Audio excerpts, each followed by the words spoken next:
importante, tanta gente trazendo reflexões tão valiosas para a discussão do futuro da esquerda diante da disputa municipal do ano que vem.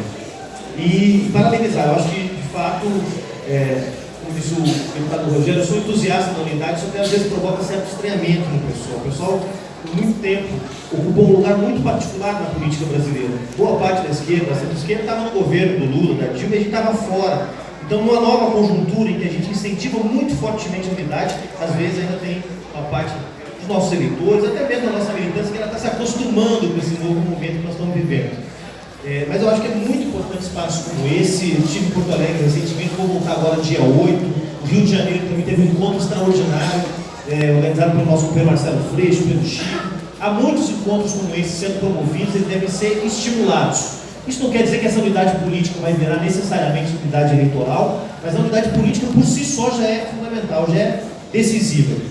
E eu quero explorar um pouco por que é decisivo. Acho que muitos aqui já levantaram, companheiros e companheiras, a importância de encontros como esse. Eu quero aportar um pouco o meu olhar. Eu não sou de Belo Horizonte, sou gaúcho radicado em São Paulo atualmente, mas por que, analisando o fenômeno do bolsonarismo, a nossa unidade se torna ainda mais importante. Nós não estamos diante de um governo como outros governos que nós já convivemos no passado, governos muito liberais, como era o caso do governo Temer, que tinha como projeto destruir os direitos sociais, fragilizar a soberania nacional, vulnerabilizar ainda mais a democracia, e nem estamos diante de um governo autoritário, como eram os governos da ditadura militar, contra o qual Rogério, Dulce e Chico lutaram. Nós estamos diante de uma coisa nova, um museu de grandes novidades, como diria o poeta. Não é? Um projeto que é um projeto do atraso, que é, na verdade, fazer regredir, como disse aqui o ministro Dulce, aquelas conquistas que foram duramente asseguradas pela luta do povo brasileiro, no que diz respeito às liberdades democráticas, a garantia dos direitos sociais, a consolidação de uma visão de que o Estado tem obrigações diante da sociedade. Isso é uma conquista da luta da cidadania brasileira, da luta popular, dos movimentos sociais. Então é um projeto do atraso, quer devolver o Brasil ao passado com menos democracia, com menos direitos e com menos soberania. Mas ao mesmo tempo é uma grande novidade. É a primeira vez que nós temos no Brasil um governo de extrema-direita. Isso é uma grande novidade. E a extrema-direita está no poder, pessoal, não é por um acaso do destino. É resultado de um processo de crise profunda que o país vive, que o mundo vive, onde as promessas do neoliberalismo, da globalização, ao não serem cumpridas por aqueles que governaram os países na maior parte do planeta, gerou um processo de frustração, de crise, de mal-estar. Há um profundo mal-estar na sociedade, no mundo todo. Por isso, inclusive, a onda de protestos que vem desde 2010, 2011, passou por 2013 no Brasil e agora volta uma segunda onda de mal-estar e de desconforto. Desconforto porque as promessas da globalização, do neoliberalismo, de um Estado mais eficiente, de direitos mais consolidados, de prosperidade econômica, não foram cumpridas. E ao não cumprir essas promessas, a globalização entra em crise, a globalização neoliberal entra em crise. E a partir daí, abre-se espaço para todo tipo de populismo, e nós estamos vendo isso na Europa com os nacionalismos, né? O discurso xenofóbico, racista, que ganha força na Europa. Hoje governa a Polônia, a Hungria, governava a Áustria até outro dia, tem força na França, tem força agora na Espanha, tem força na Inglaterra e na América Latina, como um fenômeno mundial também chegou uma extrema-direita. A extrema-direita sempre teve presente, né, que é uma novidade no Brasil. Ela estava pulverizada em vários partidos, em várias seitas religiosas, ela estava dispersa na sociedade.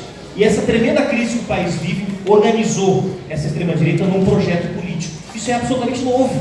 E ninguém de nós aqui tem a resposta para esse fenômeno. Nós temos que pensar juntos como enfrenta esse fenômeno. Nenhum partido, nenhum movimento social, nenhum intelectual tem sozinho as respostas para enfrentar essas novidades. É um tremendo paradoxo, por isso que eu digo, é um museu de novidade, porque defende um retrocesso tremendo, defende uma volta ao que tem de pior, mas ao mesmo tempo representa uma novidade com a qual nós vamos ter que aprender a lidar. E eu acho que 2020 é uma grande oportunidade da gente aprender a lidar com essa novidade. Porque essa novidade, que é a extrema-direita no poder, ela é, como eu disse, produto de uma crise de múltiplas dimensões. Primeiro, uma crise econômica, é claro. O país está estagnado economicamente, isso gera desemprego, isso gera uma série de consequências práticas na vida das pessoas, né? Segundo, é claro que a crise econômica aprofunda a crise social.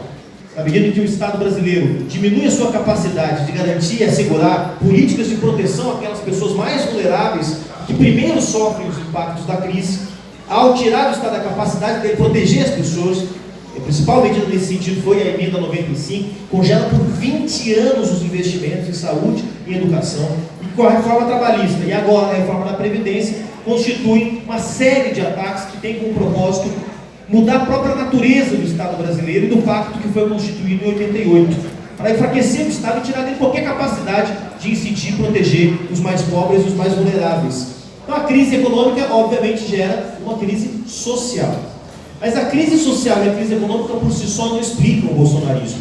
Além de crise econômica e crise social, nós estamos diante de uma profunda crise política.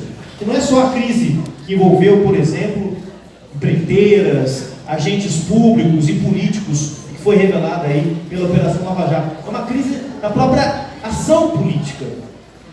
Há uma onda de ceticismo que permitia um sujeito com 28 anos de mandato e 2 projetos aprovados, um sujeito que passou por 9 partidos políticos e que lá na Câmara, o Chico, o Rogério, lembram disso, era tratado como um sujeito quase folclórico, ninguém levava a sério o Bolsonaro. Quando chegava na tribuna, começava, ó, lá vem aquele sujeito, vinha aqui garantir seus 5 minutos de exibicionismo. Era assim que o Bolsonaro era visto na Câmara dos Deputados. Mas a crise da política, sobre a qual a esquerda precisa refletir, que parte da crise política foi alimentada por opções que a própria esquerda tomou, essa crise da política gerou um ambiente de profundo ceticismo. A Lava Jato ajudou muito na medida em que trabalhou uma narrativa na qual a política é um lugar impuro e, portanto, a política tem que ser entregue para os técnicos do mercado, os técnicos das petroleiras, os técnicos, porque, afinal de contas, quando você deixa a política na mão dos políticos, dá isso aí. Corrupção, ineficiência, essa narrativa foi estimulada pela Lava Jato, pela grande imprensa, essa narrativa colou.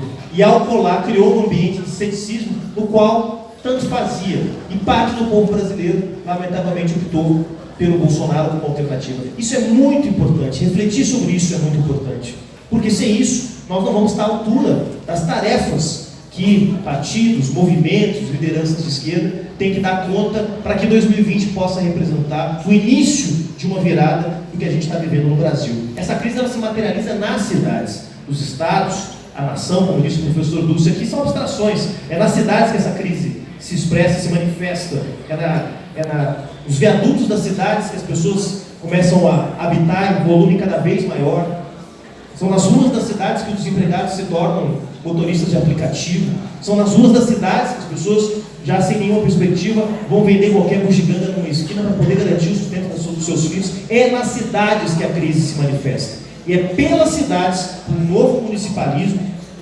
radicalmente democrático que enfrente os interesses dos poderosos, que a gente começa a virar esse jogo. 2020, nós vamos estar diante de uma eleição absolutamente nacionalizada, talvez como nenhuma outra no Brasil, desde a redemocratização. A agenda nacional vai estar colocada, aliás, já está colocada. E isso não é ruim para a esquerda, porque na medida em que o governo Bolsonaro demonstra, como nós temos visto dia após dia, sua absoluta incapacidade de lidar com essa crise econômica, social e política que atinge o Brasil, a audiência para as nossas ideias começa a se abrir. A audiência para as ideias da esquerda ela foi interditada durante um período e, de fato, justificou barbaridades como a prisão do Lula. Mas essa audiência ela começa a se abrir. Quem fosse a Argentina logo depois da eleição do Macri perceberia a dificuldade que a esquerda tinha de defender as posições de esquerda. E 4 anos depois, nós temos a derrota do neoliberalismo na Argentina.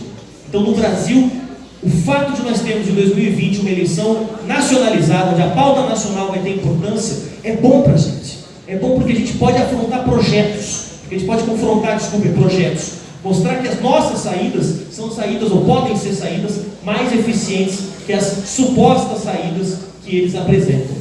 Para isso, eu acho que nós temos que cumprir algumas tarefas. A cabeça de dirigente político, às vezes, é muito objetiva nesse ponto de vista. Então, eu acho que tem algumas tarefas que eu queria sugerir que a gente refletisse sobre elas, humildemente, para que a gente pudesse, os movimentos, as lideranças de Minas, também passarem por um exercício que eu tenho defendido que a gente passe no Brasil inteiro. São de pelo menos 3 tarefas fundamentais para que a gente possa lograr um bom resultado nas eleições de 2020. O primeiro é a gente exercitar um processo de balanço, de avaliação do que a gente fez. Não é possível dizer, não estou falando aqui dessa demanda por uma autocrítica, que a dona Miriam Leitão todos os dias na Globo News diz que a esquerda tem que fazer autocrítica. Não estou falando de a gente se chicotear em praça pública para falar dos nossos erros. Não é exatamente isso. Mas é fazer uma avaliação dos limites dos projetos de esquerda. Porque os projetos de esquerda também demonstraram limites, inclusive para responder a essa crise. Você levantou alguns exemplos aqui. Eu, por exemplo, proporia, é possível pensar um modelo econômico que coloque a questão socioambiental no centro da agenda? Não é mais possível pensar em ser de esquerda no século XXI, achando que vai derrubar a floresta para construir hidrelétrica, e que isso é ser de esquerda. Então, é possível pensar em outro modelo econômico na cidade, todos nós juntos, sem fazer uma acusação, porque vocês fizeram. É possível pensar um modelo econômico que coloque a questão socioambiental no centro? É possível pensar um modelo social e político que coloque as liberdades individuais, os direitos das minorias no centro? Sim. No centro mesmo, não como uma questão, um penduricalho das gestões municipais, os direitos das mulheres, negros e negras, LGBTs, como uma coisa secundária que a gente coloca ali para conter.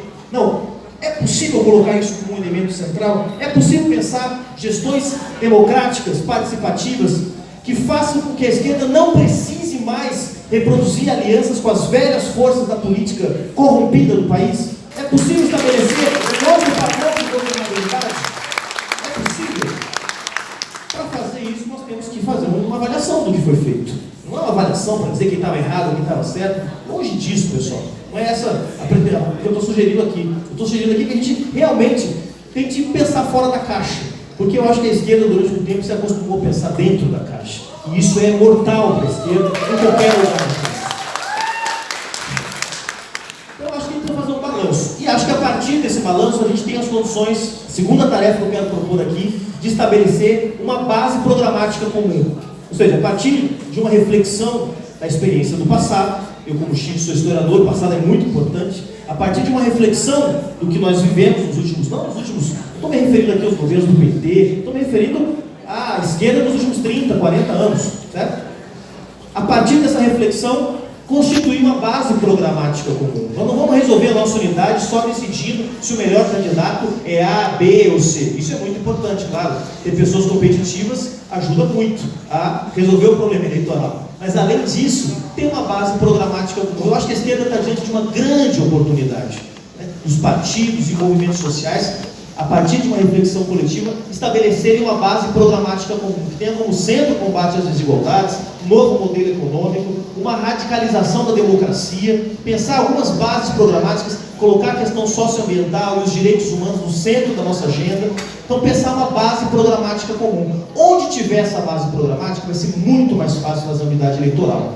Então, onde não tiver essa base programática, onde tiver um partido do nosso campo que está aplicando privatização, perseguição, a camelô, que está jogando as políticas sociais na lata do lixo, bom, nesse lugar, mesmo que o partido seja do campo da oposição ao governo Bolsonaro, não vai ter unidade. A unidade tem que ter uma base política comum, e é uma base política na perspectiva da superação, tanto do autoritarismo quanto da agenda neoliberal. Então, esse é o segundo desafio. O primeiro é fazer uma avaliação honesta, profunda, fraterna, solidária sobre o que foi feito até aqui. E depois uma base programática para pensar o futuro. E a terceira e última tarefa, quero terminar com isso, eu acho que nós temos um grande desafio como esquerda. Como eu disse, eu aposto que a audiência para as nossas posições nas eleições de 2020 vai ser muito maior do que foi em 2018. Em 2018, a gente ainda estava marcado por um contexto de criminalização da esquerda, a prisão absurda do Lula criou um ambiente, a perseguição à esquerda como um todo, criou um ambiente muito difícil para que as nossas ideias pudessem ser discutidas. E o nível do debate público no Brasil também decaiu bastante, né? Quer dizer, é difícil debater qualquer coisa com algum nível de complexidade hoje em dia. Reforma da Previdência virou debate que vocês acompanharam. O debate sobre a reforma da Previdência, praticamente a nossa posição foi anulada do debate público. Em nenhum momento a Globo News convidou alguém da oposição para debater nossas saídas para a reforma da Previdência. Então, se o debate público está interditado, fica muito mais difícil. Mas na eleição não tem como interditar o debate público de forma definitiva, porque a gente tem candidatura, a gente vai disputar nossas posições. Então, além de ter um bom programa, boas candidatas, bons candidatos, eu acho que a gente está diante de um desafio que é o mais difícil de todos, e eu concluo com isso, que é voltar a tocar o coração do povo brasileiro. Tem uma dimensão da política que não é só programa, que não é só promessa, que não é só ter melhores políticas públicas que os nossos adversários, que é uma dimensão subjetiva. A Hannah Arendt, lá no Eichmann, em Jerusalém, ela diz que o que valida o perdão é a promessa. A promessa de que coisas ruins não voltarão a acontecer. Você pode pedir perdão, mas se você não disser, olha, você me perdoa, eu prometo que não vai mais acontecer, o perdão não vale de nada. O que valida o perdão é a promessa. Portanto, o que valida uma avaliação honesta dos erros do passado é a promessa de que não vai acontecer de novo. A esquerda está diante de um desafio. Nós temos que lançar uma promessa de futuro para o país. E essa promessa de futuro só pode ser lançada se a gente dizer, olha, as coisas que foram feitas, os limites, as insuficiências e os erros não vão acontecer de novo. Nós vamos fazer de outro jeito. Vai ter outra governabilidade, vai ter outro programa, vão ser outras pessoas que vão falar, vão ter mulheres negras, vão ter trans, vão ter pessoas na periferia ocupando esses espaços. Nós temos que prometer alguma coisa que toque o coração das pessoas. Esse é o desafio mais difícil de todos, porque a gente está acostumado a pensar de um certo jeito, é normal, natural que seja assim. Mas a gente precisa ir contra a corrente, contra a correnteza e lançar uma promessa, a promessa de que a esquerda fará diferente para transformar definitivamente o Brasil num lugar de justiça e solidariedade para todos e todas. Obrigado. Muito obrigada, Felipe Juliano. Grande aplauso.